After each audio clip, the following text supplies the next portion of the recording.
Hi everyone, I'm Von Kevitz, knit and crochet designer for One of a Kind Makers Who Dare to Be Original, and today we have someone super special, Sarah Willins from Luna's Creations.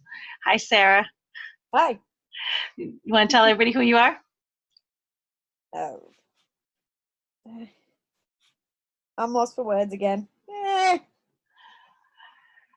Um, put it simply, I'm just someone that loves to crochet that wants to share her passion with everyone else. Awesome. And you're from Australia? Mm-hmm. So I love talking to Australians because I've always wanted an Australian accent. You know, the funny thing is, when we were at a refugee camp, uh, I was 1 week away from going to Australia instead of the US. So Oh, at our refugee camp, we were a week away from going to Australia, and that's where we were going to land. And for some miracle, a ticket opened up in the US, and my dad took that, and it was a week earlier. So my dad took that path. So I always feel like my life could have ran on two different paths. I could have been an Asian with an lovely. Australian accent, hugging koala bears, riding in kangaroos' pouches, or in the US, which is where I ended up at. So sliding doors. So I love talking to Australians because I'm always like, my other life was in Australia. We don't do any of that here. Right. How did you get started on your creative journey? Um, it started with my ma. She taught me after I asked her if she could teach me because of some of the things she made me. I started off, I think, when I was 12, I think. I mean, I'm 27 now, so I don't know many years that is between crochet. Unfortunately, my ma has passed on, but I still crochet. So you've been crocheting for a long time, and do you knit as well? No, I crochet more than I would knit. Okay. I can You know how to knit? I do know how, but it's usually with the two long needles. If you Mm-hmm. if you gave me the double points, I'd be. Uh, Oh, same. It's literally the same. It's fun. It's all psychological. I'm like, the two sticks are the two. You talking about the circular needles? no, the long ones with the bits at the stubs at the end, Uh-huh. like the straight needles. Oh, okay. So those you can knit with, but a Yeah, double pointed needle, double point, not a chance. because you are worried that the knit's They'll gonna come go off the off the end. other end. So you Yeah. have a fear of your work going off the other end. No, That's so come back. funny. I love it. I love how I love learning what everybody's different stumbling blocks are. You know, because we all have them. I have my own. Like, it was funny. I was just talking to my model the other day that I was like, I developed a recently new fear, um, and that's with these, the automatic car windows. You know, these automatic Oh, car windows now. the I buttons. have a fear of if a window is slightly down, I have a fear of putting my finger in there in fear of it sliding up. And I'm Oh, like, getting jammed. Yeah. and crushing my hand. And it's so weird. I was like, I just realized, I'm like, this is a new fear that I've learned, that I've developed, but if the window is completely down, I will put my whole elbow on the window. But once it's slightly up, I was like, I won't put my finger in there or my hand because I'm always afraid that it's going to go up. And then my model, even my friend, I call her my model because she's my model, but my um, friend, she stuck her finger there and go, look, it automatically comes down if it doesn't even close you up. But I was like, Effectively, it's legitimately, I glass was on a like, I'm screen, really. developing a fear of this. I don't even know how we got on this weird topic. Where I think we were just talking about how your knit was, you're afraid your knit's gonna fall off the double pointed needles. That's too funny. Um, so we all have these fears. That's why I'm saying it. Um, so so you learned how to crochet with your mom, or grandmother or mom? My ma, who's my papa's mum, Your dad's mom, so your grandmother. like my great great great great grandmother. Great grandma. Oh wow, great. That's awesome. So so do you read patterns or do you Nope, make it's all up here. all up there? I love it. I love All creativity. freestyle. Creativity at its finest. Do you know how to read patterns? I've tried, but it's the same with um, the double pointed. I'll read a pattern and I'll try, but I'll end up either crocheting one too many or one too few. And then you No just chuck matter it how and do many your own times I thing? read the pattern. That's too funny. I I have the same thing with reading patterns, but it's not that I don't know how to read it. It's more like I get bored with it, I think. I think I get and they don't hold my attention. So I end up doing my own thing. I just end up doing my own thing. I think it's I think it's the same thing. Like I don't want to confine myself, so I ended up Yeah. just going like doing something else. I find myself doing that a lot with patterns, which is why when I create patterns, I don't necessarily create patterns to make it so that everybody follows the exact pattern that I have. I always create patterns as a template to allow people to try different things. You know what I Oh mean? yeah. And use my Yeah. pattern as a baseline to learn something and then for them to create something like even better than the pattern that I've created almost, you know, like so I'm always so my patterns is like a pattern template instead of like an exact pattern to follow, you know. Like I'll share different yarns, I'll share different stitches, I'll share different counts with you so you can do whatever so that every single time you try to use my pattern, you're creating something brand new every single time.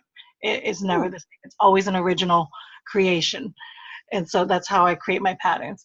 For the same reason, because of people like me who don't like to follow patterns verbatimly, you know. So Whereas if you what do it off is the top of your head, it's all unique. yes. Just And I like like to the jumpers I make. yeah. This one Well, that I've that's got, believe it or not, this is the first dog jumper I ever made. And this is the one I made for my dog.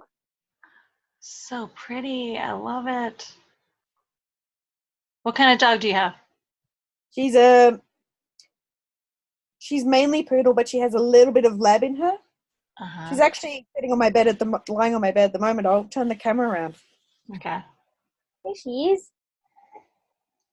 That's her there. Oh, you gotta go a little lower. We can just gotta tap her it. Oh, there she is. And she's got a little kitty cat friend. There they are. Both of them lying at my feet. That's too cute. Um, what is her name? Her name's Luna. Hence, Luna. Hence hence the, Luna's Creations. Hence Luna's yep. Creations. So you're brand new, like so you don't have a shop yet. You are pursuing Yep. your own to monetize your own craft right now. I'm putting most of my creations that are up for sale on my Instagram account, Mm-hmm. which is Creations Luna, but I'm hoping to get an Etsy that's Luna's Creations, Mm-hmm. That's if that makes awesome. sense. So a brand new Etsy, a new Etsy seller. Yep. I love Etsy. I love Etsy. So if you have any questions, be sure to ask me. I'm happy to share anything and everything that I know about Etsy. Will do. So what is your big why for pursuing a solopreneur lifestyle? Um, I guess to really just be my own boss, work my own hours. I mean, I actually work for my dad for 3 hours, 5 days a week. And it can get quite boring. Whereas with crochet, Mhm. you can do whatever style you want. You can lounge around in your jammies if you want. And a lot of people love creations, crochet creations. Or Yes, there is a you work huge your own hours too, which is less stressful. there is a huge need for like I think the tide is turning back where before we used to love people loved the manufacturing creations, you know what I mean? But I feel like over the years the tide is turning around again where hence the success of platforms like Etsy is that people are starting to appreciate handmade, and people are starting to Absolutely. appreciate originality and things that are unique, and people are finding a lot of value in that these days, you know. Took the words right out of my mouth there. As opposed to just going to Walmart and getting the same thing that another person and another person and another person has purchased, you know, where a lot of people are starting to really see the value of where, and a lot of people, like, that's all they do is solely look out to support just smaller business, just to see, because it is unique and it is different, and to see what each individual has to offer. So that market is huge. And not only that, but in this day and age with technology, it's so easy to do now, you know, where before we would, without the internet, it was only local shows, local craft shows, local, you know. Now every social media platform, you can add PayPal to it and you can buy it, you know. It's just, Yeah. you can have customers all over the world looking at your stuff and wanting your stuff. Like the possibilities are endless these days, you know. So if you have that calling, you know what I mean, or that desire to monetize your craft, like, you owe it to yourself to just pursue it, just try it, you know. I always say just try it. I I mean, mean, one of the dogs that I made a jumper for was a Dachshund, who, and the orders that I've got at the moment are a friend of the recipient. I've actually got a photo of her dog in the jumper I made on my phone, if you want to see it. yeah, I don't know if is that something that you could share, or Yeah, from your phone? I Yeah, can do that. Bear with me 2 seconds. that's awesome.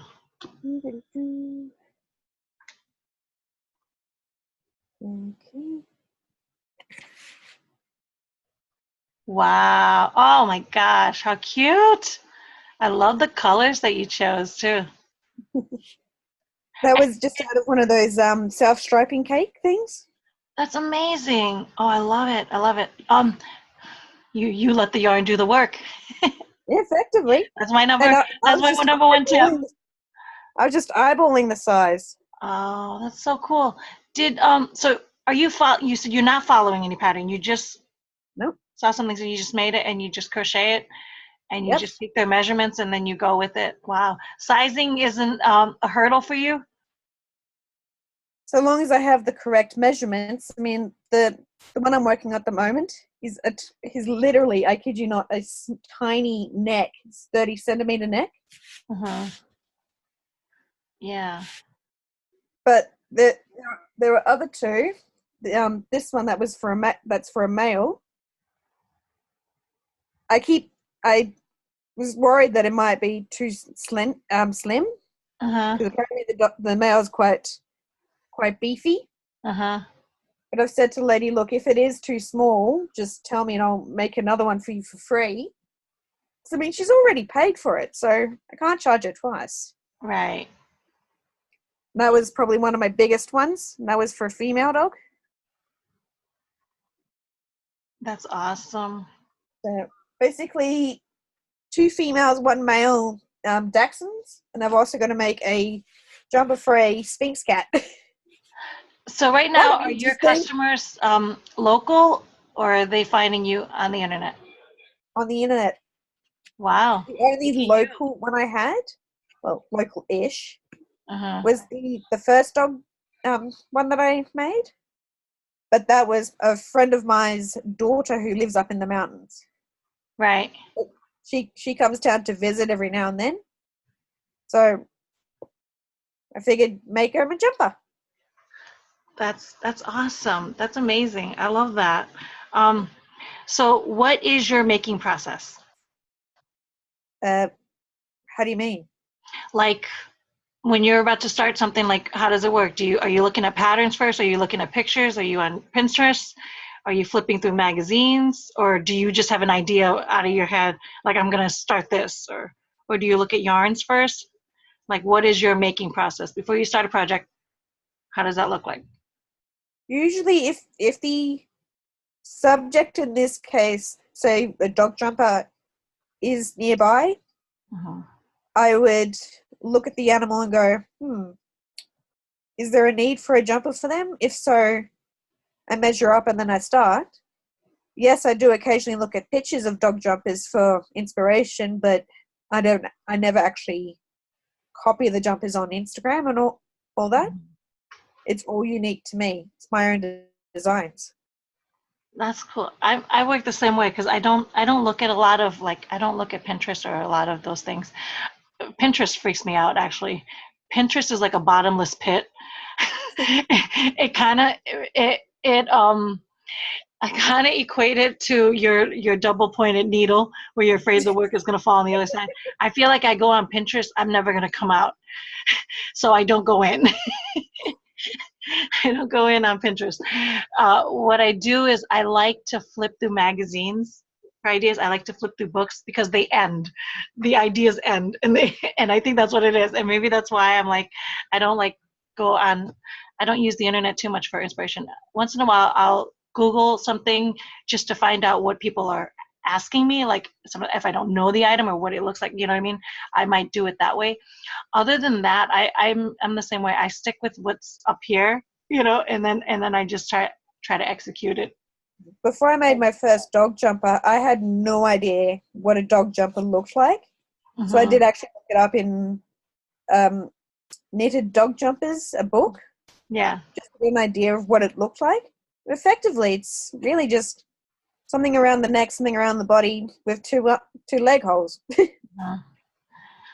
I had to do the same thing. My sister wanted cat sweaters for her cat and for her cats, and so I made it for the one, and I did similar to yours. I think I found like a simple, a dog pattern, but I just did the cat version of it, and and when I ended it up with it, I felt like the cat was gonna like overuse it, so I slip stitched the edging to make it nice and firm, but what that ended up doing was making it too tight, because then it became her cat became like a sausage stuffed in like the casing, and she's like, I was like, I should have just left it alone and not added my slip stitch to firm up. I wanted it to be nice and secure so that she could wash it and everything, and it ended up being too tight, and she ended up not being able to use it because her cat was too fat, or my cat sweater was too but it was just horrible.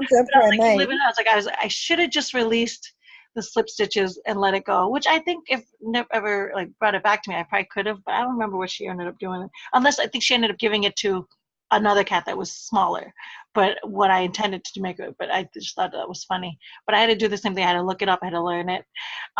Do you have any tips for newbie makers? Because you've been crocheting a while. I may have been crocheting a while, but I'm not that advanced. Mm-hmm. You've been making that's funny. I just filmed a live about lies from the enemy, and you've been crocheting for decades, and you're making jumpers for your head with no pattern and instructions, and you've made like 5 or 6, 7 or 8 of them without any patterns, just looking at animal measurements. I wish I'd made that many. And you just came on with this statement going, I'm not that advanced of a crocheter. I'm like, to me, that sounds pretty friggin' advanced, lady. I haven't made that many jumpers. You showed me at least 5 right here, and I doubt that was all you made. I doubt that is all that you have crocheted in your career. That's only 4. I've only ever made 4 jumpers. Yeah? That's the truth. So, so do you have any tips for the newbies? How new is new? Like any tips for anybody starting a new craft called crochet? If you're starting brand new to crochet, start off with just doing like a simple slip stitch just to get the feel of it. Eventually, when you feel ready, maybe start making like a scarf or something like that. And then as time goes on, progress to going in the rounds, because the rounds can be quite annoying. case in point, I've been trying to finish a horse doll that I'm planning to send, but I cannot get its head. Oh, So it's a bit headless at the moment. look at that. So But that's all in the round. you made that animal with the braided tail and all, and its legs, and did you follow a pattern for that horse? Again, picture reference, but all in my head. But yet you're not that advanced, huh?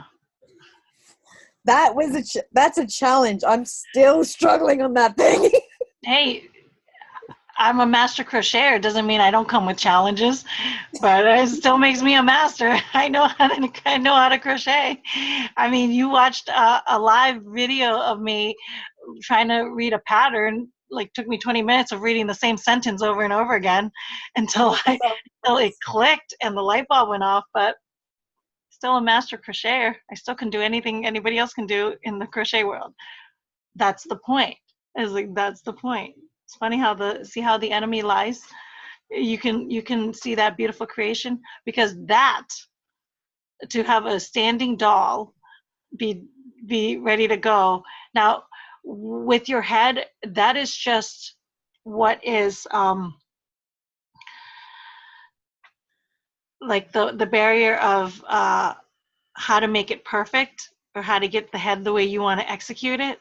So I'm sure you've tried several heads. In your head, like, if you were like pressured to put a head on right now, I'll bet you can whip one up by the end of today and put a horse head on. The only difference is the reason why you're stalling is because you think that you need to have the perfect head. The perfect. Well, I don't want to give it a tiny nose and a giant head. There are horses with tiny noses and a giant head. You know what I mean? Exactly. See? So it's not like you don't know how to make a horse head, because I'm sure you do. From the size of the body, I've got to make the head a decent size. Otherwise, it's going to have a giant body and a teeny tiny head. Hey, I've been told my whole life my head's too big for my body. But God still made me this way. I still came out this way. I'm still bopping around with a big head and a little body.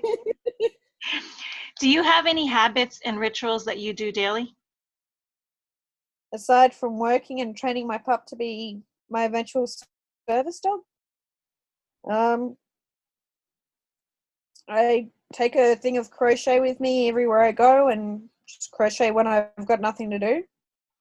Sometimes I play video games to give my brain a break, and then I go back to crochet. It's all balance, really.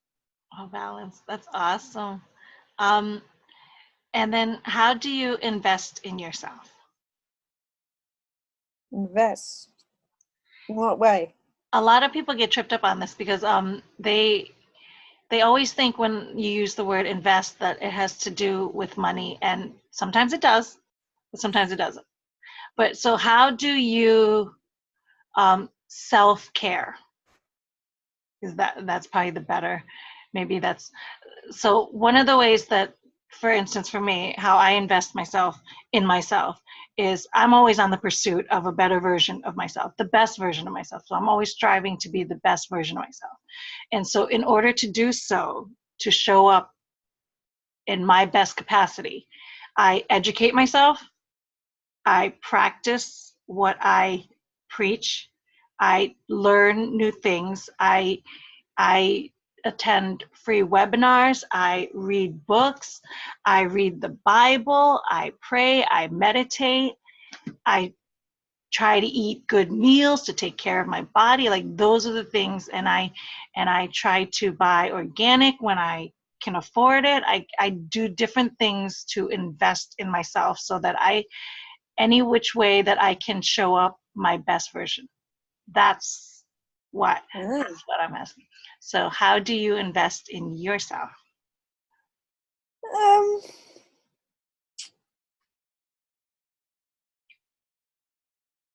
I usually just take days, every day as it comes. Some days are better than others. Mm-hmm. If I'm crocheting, I tend to like to be somewhere comfortable more than somewhere uncomfortable, because I find I work better doing projects when I'm comfortable in a way. Yeah. But same goes for anything else. If I'm not comfortable in an area, I'll leave that area to find where I'm more comfortable. I love that. I like that, because a Yeah. lot of people will sit in discomfort. Mm. You know what I mean? And I find, like, it's funny because I'm going through life, like, further and further as I'm getting older, I'm examining how I show up in the world. More so because I've chosen, like, a public persona, like, to via, like, YouTube and selling my stuff online, that I want to share myself publicly, like, through the internet. And so therefore I've learned to examine, you know what I mean, like, my actions and everything. And it's funny how I've started to realize, like, what people are willing to sit in discomfort, you know, and not. So I think they focus better when they're in pain. Yeah, and I was like, even with me, like, even with me and my health issues, I remember, like, for, like, at the end of 2017, my psoriasis took a whole new turn on my body, and I was in so much pain, and I was suffering for so long, but I was in fear of going to the doctor and doing the next treatment, which was a harsher treatment, which is basically injections, you know. And so I was like, and so to avoid injections, I was like, I'm going to sit in this discomfort for like a year and a half. And that discomfort just became more and more discomfort. And it was funny because then finally I broke down and I gave into the shots, and I'm like 1,000 times better. And then I'm sitting in, like, I remember taking the reflection back on, I can't believe that I allowed myself to be in suffering for so long when I was so terrified of the quick solution, which was the medicine, the injection that would have, that cured me from that ailment. And I was like, for so long I sat in discomfort, and not just, it wasn't like light discomfort, it was painful, like Horrendous, like horrendously debilitating, painful. Like, I was bleeding, I was raw, my skin was like, it's like pouring acid on my body. Like, it was just painful. Physically, I was wrecked. Mentally, emotionally, spiritually, I was at the bottom of all pits. So therefore, going through that, I was not creating any. So creating would have been one of my therapies. You know what I mean? Making stuff would have been one of my things how I escape from the crazy world, right? And creating things was how I solidified my, like, when I complete a project, that's where I get my confidence from, you know what I mean? And my joy from, like, I completed this beautiful creation, like, and then I felt valuable.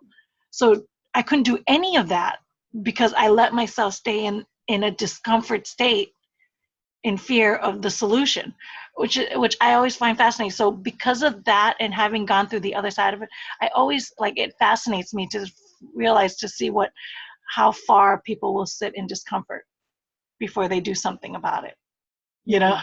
So I love, that was fascinating the way you, they that was invented fascinating the way you said the that. furniture for a reason.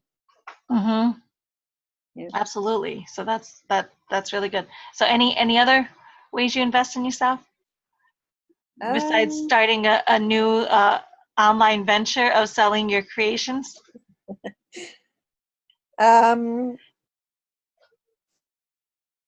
When I can, I'll go out of my way to help friends or family. Such a case, I've got an elderly friend who, after quite a couple of years of marriage, is officially getting a divorce from her husband, and I'm just helping her get things sorted and to eventually move so she's got a better life. That's awesome. Feels good here. Yep. Oh my gosh. That is so, that's why I started the Dare to Be Original Facebook group. That is solely why I started the Dare to Be Original Facebook group. That's why I started the YouTube channel.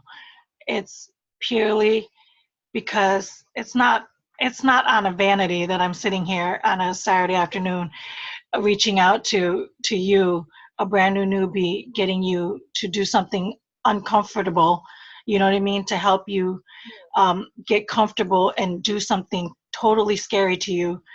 And Absolutely. I mean, this is like, all new to me. I've never shown my face on camera before.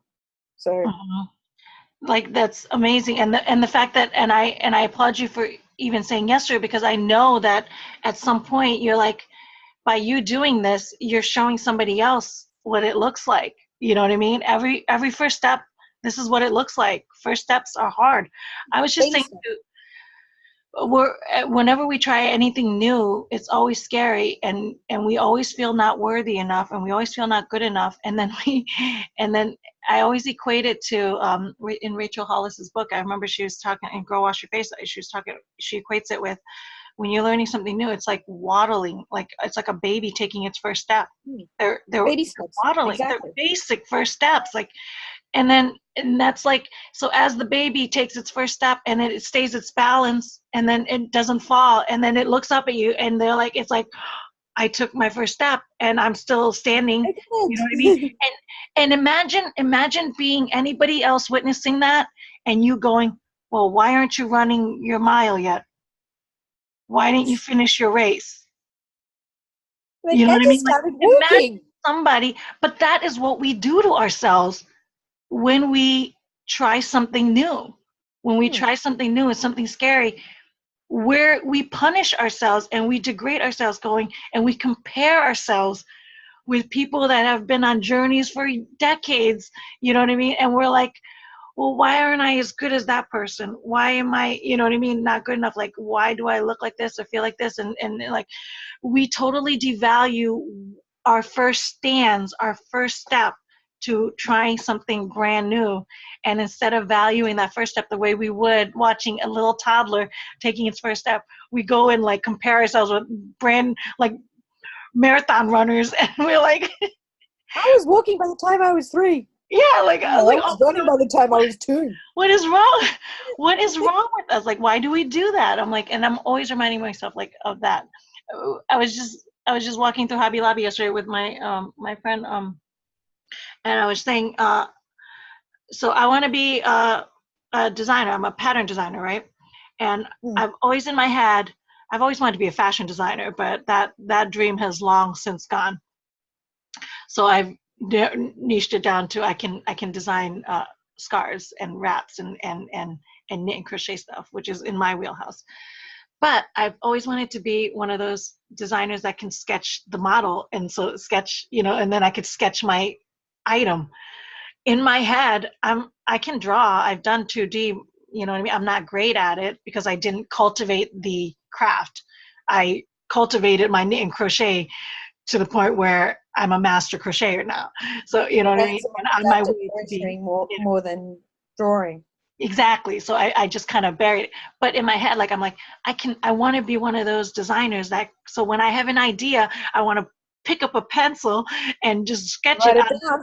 on the drawing board, like of what scarf I have in my head, what pattern. And so one of my stumbling blocks is I haven't drawn in forever.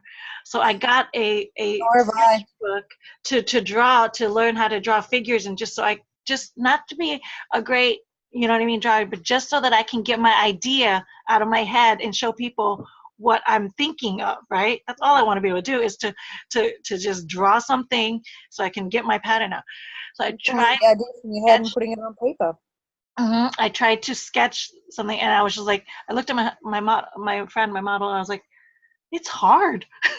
I was like, it's hard. I was like, why is my hand not doing what my head has asked it to do when I'm perfectly aware that's okay? She's like, that's because you haven't drawn in forever. And I was like, I know. I was like, so it's just something like, so now that's like a new thing that I have to do, is just to carve some time every day and draw something, so that I can practice that fine motor skill of sketching something so that I can just get it, the pattern idea out from my head to my hands, and so I could share it. So I was like, so I have to be graceful with myself that I'm trying something new and it will not be perfect. You know what I mean? And it will take a long time and lots of practice. Talking about trying something new, I've never used blanket yarn before, Mm-hmm. but I thought to myself, I'm going to step out of my comfort zone and try and make a little blanket, dog blanket, out of this thick blanket yarn. And as hard as it is, I kid you not, I am loving this yarn, but it is a pain to work with. The Britnett blanket yarns. Oh, I love it. I love that yarn. That's how thick it is. My Ruth pattern is made with the blanket yarns, and I love it. It's actually my number one selling scarves. It makes up It's so so quick. soft. It's so soft. It makes up so quick, and the Ruth pattern is in my Etsy shop, guys. If you guys want to check it out, but That's how much I've got left. I use those blanket yarns. I absolutely love it. I love it, and it's gonna be so warm. It's gonna be Yeah, so warm and so I certainly soft. hope the recipient likes it when it's eventually done. So how many whips do you have going on right now? How many current projects do you have? Can you count? Um, priority whips would Yeah. be the animal jumpers. Mhm. So, side whips would be a couple of granny square blankets and obviously that blanket there. But priority, obviously, hence the name, takes priority over the side ones. That's so cool. Sarah, thank you so much for doing It's this all right. interview with me. It's been so much fun. I really had a blast. I love taking the time to meet you and share your story with everybody. So you guys, if you like this video, be sure to give it a thumbs up. Be sure to comment and show Sarah some love. Your Instagram is creations_Luna, right? And that's where she's at right now. And then stay tuned. Look it up so we can actually get the correct one, so that people don't look for something else and go, "Hang on, that's not right." Yeah, I'll put the link. You emailed me the link, right? So I'll put the link in the show description. So they'll be able to click the link. Yeah. And go follow you and show you some love on Instagram. And then pretty soon we'll be able to see, Hopefully, hopefully. When do you think, by the end of this year? I'm hoping so. Hopefully before tomorrow. It's just I haven't used Etsy in so long. I'm like, That'll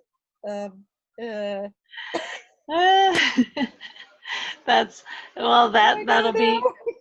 Remember the grace. Remember the grace of a newborn toddler. That's Etsy. That's something new. That's Etsy. The funny thing is, one quick tip about Etsy is I remember when I first hit live on my shop, the store is open and my item is for sale. And I remember freaking out, going, "Oh my God, it's just gonna be like a flood, right? I'm gonna go live and it's gonna be public for the world to see." And I remember being so terrified, but and I was so scared to hit that live button, hit that release, and then I finally did, and crickets. And everybody always says, "I'm so afraid to open an Etsy shop because you know what I mean, I'm so terrified." And I always tell everybody, especially the newbies, I always say, don't be scared. Crickets are not scary. Because that's what you're afraid of right now is crickets. And until you crickets. until you market and learn and get your word out and find ways to get people to find you and know where you are, that's the only way they'll know to come. Obviously, And if I can get my Etsy up and running, I'll try and link it to my Instagram. So if someone likes my Instagram, there'll be the link to my Etsy or something like that. Perfect. That's If I great. can figure it out. You will. It's easy. You will. And you're in the Facebook group, right? You're in the Dare to Be Original Facebook. Perfect. Yes. So, if you have any questions, everybody is in there. Super, super wonderful. That will help you, and we have a lot of really, really professional Etsy sellers in there. And we have some newbie Etsy sellers in there. And I'm an okay Etsy seller. I'm not I know Etsy. I just, like I said, my hands are in too many pots, and Etsy was not one of the main pots for the longest time. But hopefully it'll come back pretty soon. And so that's pretty much it. And thanks again, Sarah. And thanks everybody. Be sure to hit that subscribe button. And until next time, God bless. Bye. Bye.